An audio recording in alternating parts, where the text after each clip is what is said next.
All right, so look, I'm not gonna lie to you. I was purposely avoiding this video for a long time because a lot of y'all kept throwing this on my way. What's good? How you day going? Morning, evening, night, whenever you're watching this video. The reason why, we're gonna talk a little bit of ish. You can skip if you want, and then we're gonna start the video. But look, all right, so it's like hella weird though. Like as a teenager, I used to love flying. Like whenever I used to go places, I used to love it. Couldn't wait. Like you get there faster. It's dope. Everything about it was like freaking amazing. Nothing ever happened bad. Nothing. I don't know what happened, dog. Out of nowhere, I can't even look at planes now, dog. Like the last time I got on a plane, no, the last two times ago. Last two times ago, I got on the plane. I legit had a panic attack to the point where they had to put me off. It wasn't like the plane was going or nothing. They ain't throw me out that much. No, I'm playing. But no, we was on the runway parking ready to go. And when I say I panicked and tripped out, and the thing that really got me, though, I ain't gonna tell you all that. But either way it go, though, I was like, it might be best for me to not watch this video because if my anxiety is already through the roof right now from just getting on a plane and nothing bad happened to me, I'll be trying to stay away from plane stories. I'm not gonna lie to you. But yo, either way it goes, about to check out Passenger Sucked Out of Plane Window by MrBallen's. Want to check out the original video? Link will be in the description below. But let's go. Today's story was all over the news a couple of years ago, but there was a mind-blowing detail about this story that very few news outlets chose to report.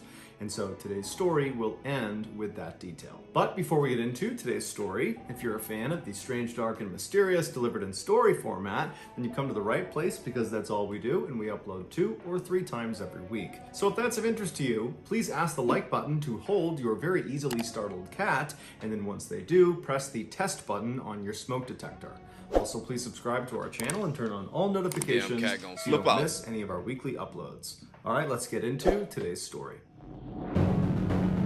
My partner got cats, but he'll put like this little red laser beam on you. Dog, them cats be going crazy.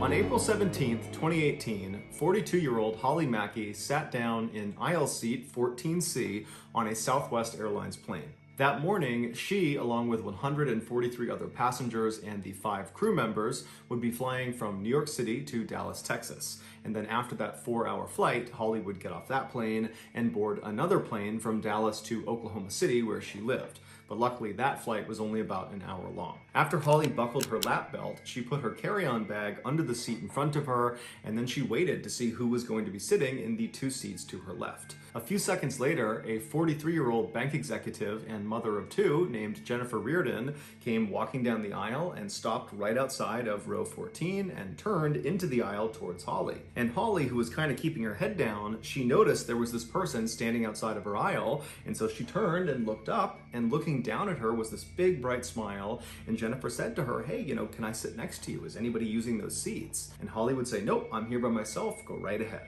Unlike other airlines that would assign seats to all of their passengers before they boarded, Southwest Airlines has an open seating plan. What they do is they basically group passengers into boarding groups, but then once that group is on the plane, it's first come, first serve. After Jennifer slid past Holly and made her way to the window seat where she sat down, which was seat 14A, she buckled her lap belt, and then just like Holly, she took her carry-on bag and stuffed it under the seat in front of her, and then she pulled a paperback book out of her bag and started reading it. For the next few minutes, as more and more passengers came onto the plane, nobody took the seat between Holly and Jennifer, because generally speaking, people don't like riding in the middle seat if there is a window or aisle seat available, because it's just not very Or just don't like being around. I ain't gonna lie, I'm one of those.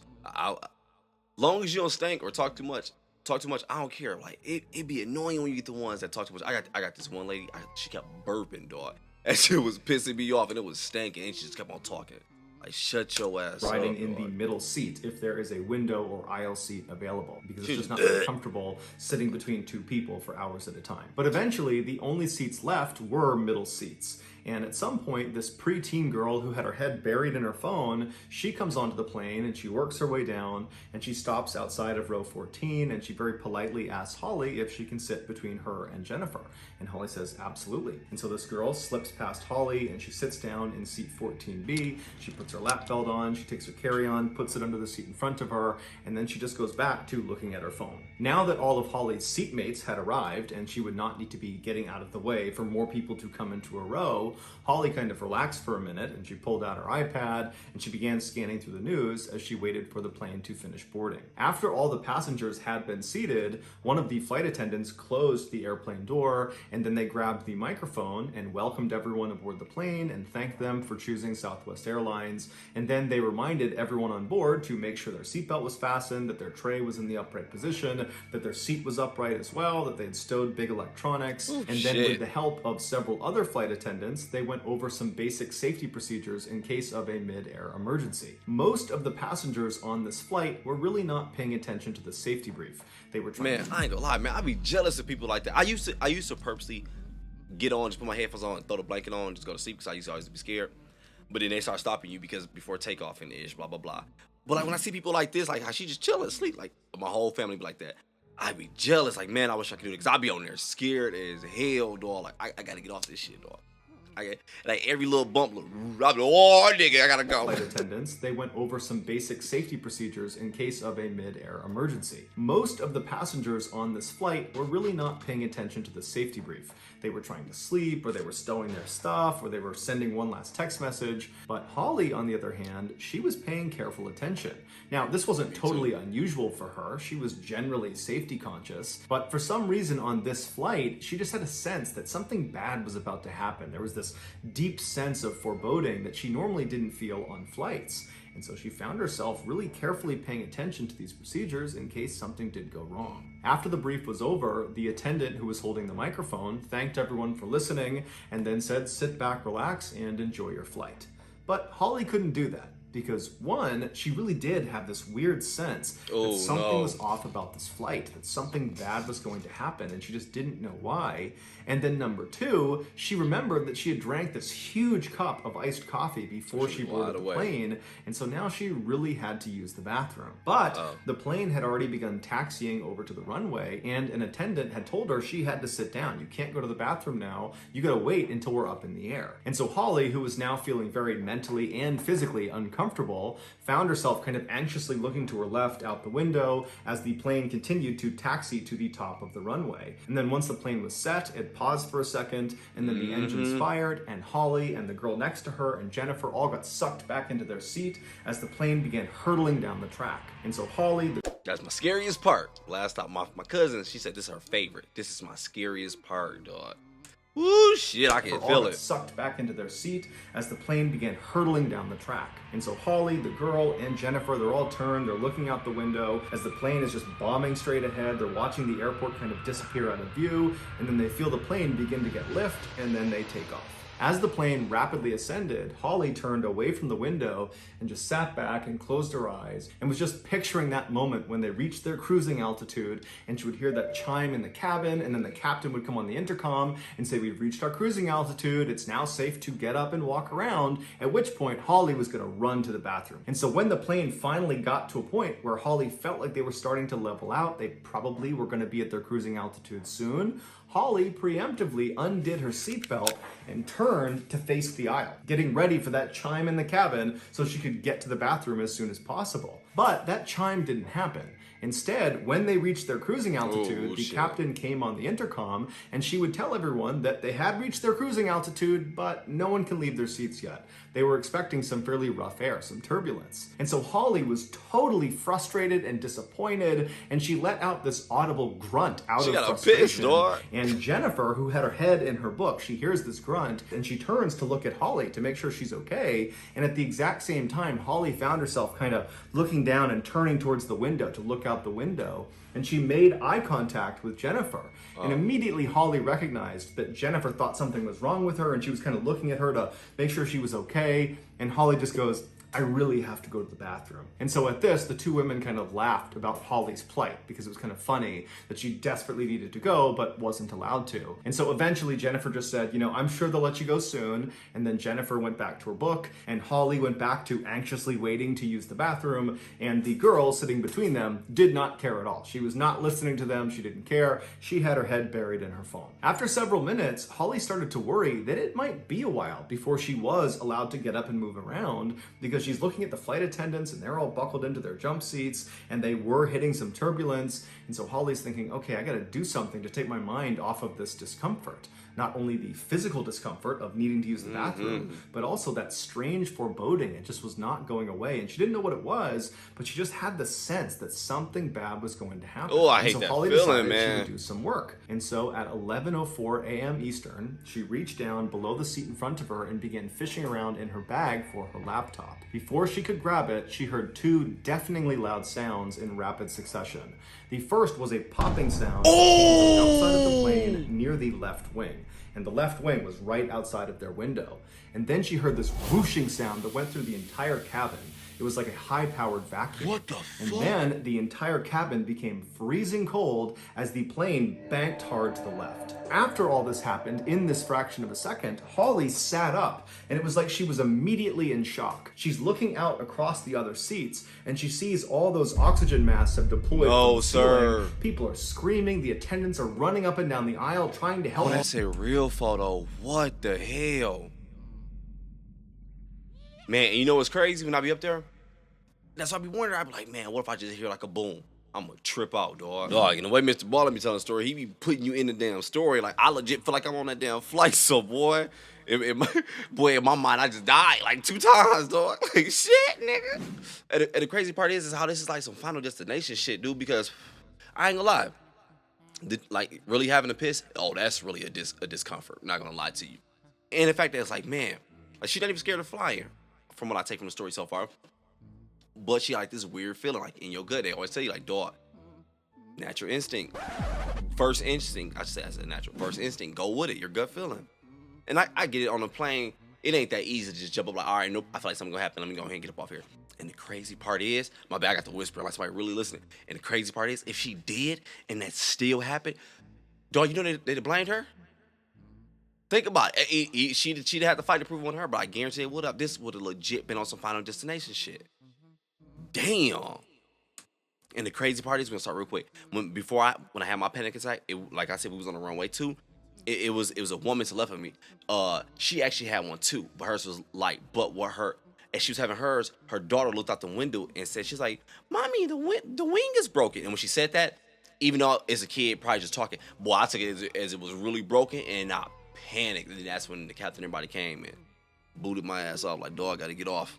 He tripping. Their cabin became freezing cold as the plane banked hard to the left. After all this happened, in this fraction of a second, Holly sat up, and it was like she was immediately in shock. She's looking out across the other seats, and she sees all those oxygen masks have deployed from the ceiling. People are screaming, the attendants are running up and down the aisle trying to help people put their masks on as the plane is hard banking to the left, and Holly just kind of robotically reaches out and grabs the mask right in front of her, and she tries to put it on, but despite having listened intently to the safety brief, it was like her hands didn't work, and she couldn't get the band to extend long enough to put it over her head. And so she's fumbling with this mask, still in shock. She can't believe this is actually happening. This is how she's gonna die. And then it's like she snaps out of it, and she forgets about the mask, and she turns left to make sure the girl and Jennifer were okay.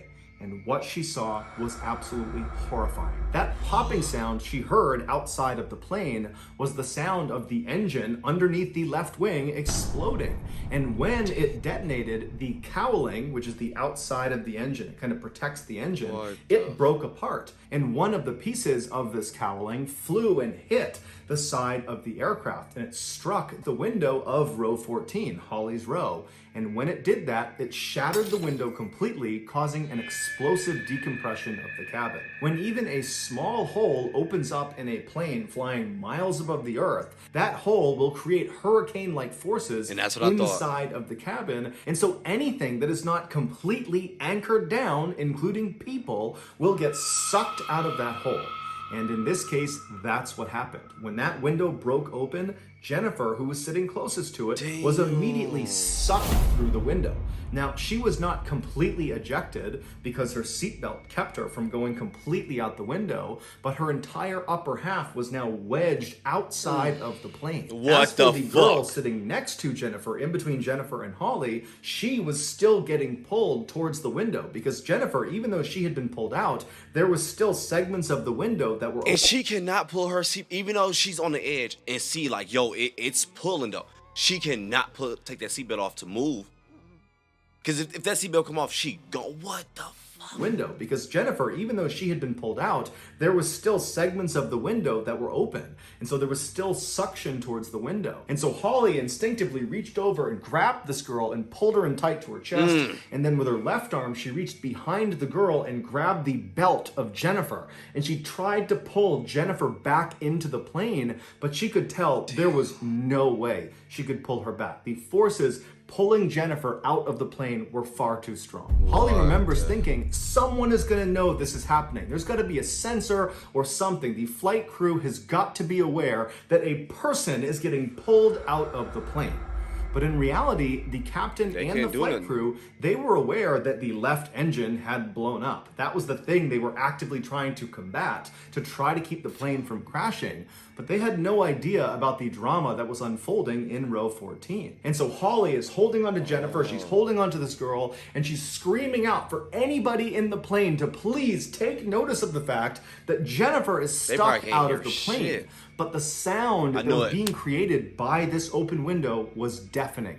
Nobody could hear anybody else in this plane. Not to mention, the plane is banking hard to the left, and everybody on board believes they're about to die. So no one is looking around, taking stock of what's going on and assessing what to do next. Everybody's in survival mode and is basically just focused on themselves. And so despite Holly yelling out and trying to wave to people, it was worthless. Jennifer was just stuck out the window and no help was coming. And so for several minutes, Holly is just holding on to Jennifer. She's holding on to this girl. She's screaming out for help, but no one's hearing her. Is she still and then alive? Eventually, as the plane began to come back from its bank, and it seemed like the pilot was taking control of the craft, even though it was deafening inside and it was still terrifying, people began to open up their blinders a little bit and they started to look around, and some people sitting in the vicinity of row 14, they noticed what was going on with Jennifer and they began yelling and waving for the flight attendants. But again, the sound from this window was deafening. There was just no way the attendants could hear them. And even though everyone's waving at the attendants are very preoccupied. They're dealing with the people right in front of them who are all very worried and concerned. They're trying to talk to the captain about what they need to do next. And so they did not see there was this emergency happening. And so for several more minutes, Jennifer is just stuck out the window with nobody helping her. And it was during this time, as Holly is holding on to her waist and she's holding on to the girl, that Holly is thinking, you know, Jennifer, she's been stuck outside the plane where there's no oxygen for almost 10 minutes. Nobody can survive that. And Jennifer has been forced through this window that's not big enough to have a person fit through it. And so Holly found herself moving her left hand that was gripping onto Jennifer's waist. She just let go of it, not because she was trying to let go of Jennifer. Frankly, her hand was not keeping Jennifer from going anywhere. It was just kind of habitual that she was holding on to her waist. So she takes her hand off of her waist and she just places it right in the center of Jennifer's back. Like she was comforting Jennifer. She was showing Jennifer that you're not alone. We Jennifer can't help breathing, you, dog. you're not alone. Come on. And the woman in row 15, an older woman, she saw Holly do this and she reached across and she put her hand on Holly's back.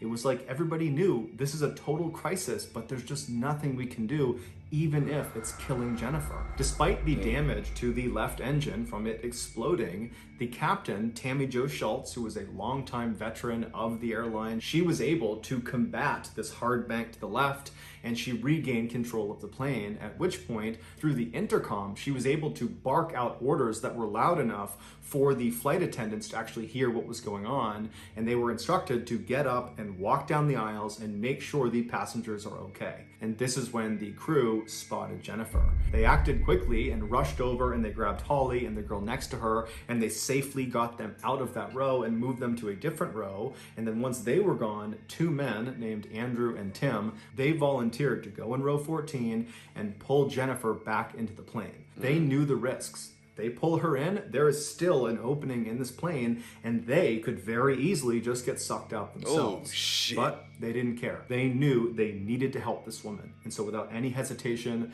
the two men walked into row 14. They got in position, and with all their might, they were able to pull Jennifer in. They got her into the aisle, and then the two men were able to leave row 14 without being sucked out. And so Jennifer is laying in the aisle, and a passenger who happened to be a nurse, who was named Peggy, she rushed over and she began performing CPR. At this point, Holly remembers looking around the cabin and seeing that everybody was just perfectly still. It was still deafeningly loud inside of the cabin because this window is still sucking air out. So it's very, very loud, but she's looking out and there was just this aura of calm inside the plane. No one was running around, no one was panicking. Everyone was just kind of sitting, watching as Peggy was trying to save Jennifer's life.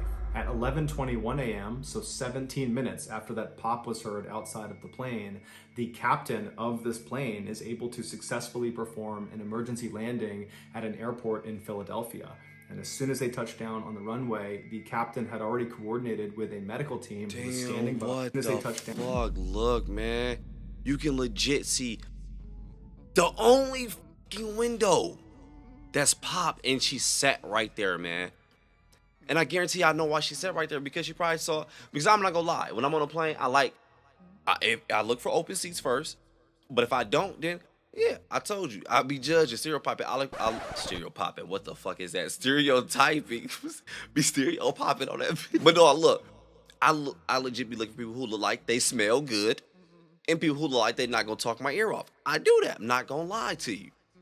So she probably saw Holly sitting right there and was like, oh, was it Holly or... my bad, I'm sorry, she saw the other girl, because I know the main character. Either way it goes, she probably saw her and was like, okay, she looked pretty normal. She chilled, minding her business. Hey, cool if I sit right here? Yeah, whatever, boom. Imagine if she was someone who, like, yo, I love window seats. I'm gonna sit by the window. It's just like so many different scenarios. Oh my gosh, I mean, but you can what up shit all day. But damn, man. We perform an emergency landing at an airport in Philadelphia. And as soon as they touched down on the runway, the captain had already coordinated with a medical team who was standing by, and they rushed on, they grabbed Jennifer, they rushed her out, they got her to the hospital, but unfortunately she didn't make it. She died from blunt force trauma from having been forced out of that window. It was just too small, and it happened too suddenly. Rest in peace. Holly was obviously very shaken up by this experience, just like the rest of the passengers who were on board. But there's a detail in Holly's story that makes her experience even more traumatic. On the morning she got on this plane, she arrived at the airport fairly early. She had a big coffee with her, and she got in line for security. So as she's going through this line, she's drinking this huge coffee, and then when it's her turn to actually go through the scanners, she finishes this coffee, she throws it away, she goes through security, and by the time she's on the other side, she's now late. And so she runs all the way to her gate, and when she boards, her boarding group has already gotten on. And so all the seats that she liked to take, those are already gone. She liked to sit towards the front of the plane because she liked to be one of the people that got off the plane first once they landed. And so she began looking for the first open row that she could sit in. And so she starts walking down the row, and she finally gets to row 14. She's looking on her left, and there's a totally open row, 3 open seats. And so, like she always did on long flights, she took the window seat, seat 14A. But she changed. She could lean her head up against the side of the plane and sleep. And so after she buckled herself in and put her luggage underneath the seat in front of her, she remembered she had just drank that huge cup of coffee while she was going through security. And even though she didn't have to go to the bathroom right then, she expected to probably have to go a couple of times once they took off. And so not wanting to disrupt the 2 people that were inevitably going to take the 2 seats next to her by constantly all flight long getting up and sneaking past them to go to the bathroom over and over again, Holly decides, you know what, I'll just move. I will sit in the aisle seat. It's not as good because I can't sleep, but at least this way I can get up and use the bathroom without disrupting the people I'm sitting near. And so she unbuckles herself, she reaches down, she grabs her bag from underneath the chair in front of her, she stands up, and she moves 2 seats over to the aisle seat of row 14. She sits down, she puts her seatbelt on, she puts her luggage under the seat in front of her there, and then as she's kind of getting herself situated, she sees someone has stopped right outside of row 14. And so she turns, and looking down at her is the smiling face of Jennifer Riordan. And she says, hi, is anybody sitting next to you? Can I sit next to you? And Holly says, absolutely. And Jennifer sneaks past her and sits in the window seat. So that's going to do it, guys. And I do not at all blame Holly for that. There's no way she knew that. It was just one of those things that's crazy, because it's like, if she'd have made little smaller decisions that could have cost her her life. That's all I'm calling out, because it's like, damn, which is the butterfly effect. Because you can always go back to, damn, I mean, okay, she got the flight regardless, so we ain't gonna go back to what if she didn't get the flight, because you can keep going back. But basically, what it sounds like where it all started was the coffee. Like, if she was just, if maybe she's like, all right, you know what? I'm running late. Let me not even get a coffee, or let me pass on this coffee, or I don't like it, didn't drink it, or spilled it, whatever, and didn't drink it all, and did not feel like, you know what? I'm gonna have to go soon. She just stayed right there. Damn, man. Life, man, it's legit crazy the decisions you make, man. Just determine, it's scary because we see this shit. It's small decisions that can just change your life, man. Rather it be for good or bad. Rest in peace, Jennifer. Rest in peace. Yeah, that is fucking crazy. This legit sound like Final Destination here, man. Man, this was an effed up story. And you know what's crazy? When he was getting ready to reveal like the plot that the news wouldn't share, I was like, oh shit. I was like, this is Final Destination. I thought when she was telling her story, like she was running late or whatever, getting her coffee, going through the security. I thought what she was gonna say was that she got to her to the gate and chilled and then fell asleep and dreamed that shit and woke up and didn't happen. That's why I thought it was going. Cause I was like, no, cause I'm not gonna lie, I was in Final Destination mode. I was like, no, this is sounding too much like the movie, man. But it didn't go that direction. But rest in peace to Jennifer. That was bull, man. That I guarantee. I know that wind pressure was freaking crazy. Hearing that sound, I know that was trippy, man. Damn. Rest in peace. Yo, I'm gonna go ahead and get up out of here, man. Y'all go ahead and enjoy your day, morning, evening, night, whenever you watching this video. Well, I'm out of there. This video to mess me up, dude. I'm out. Enjoy your day.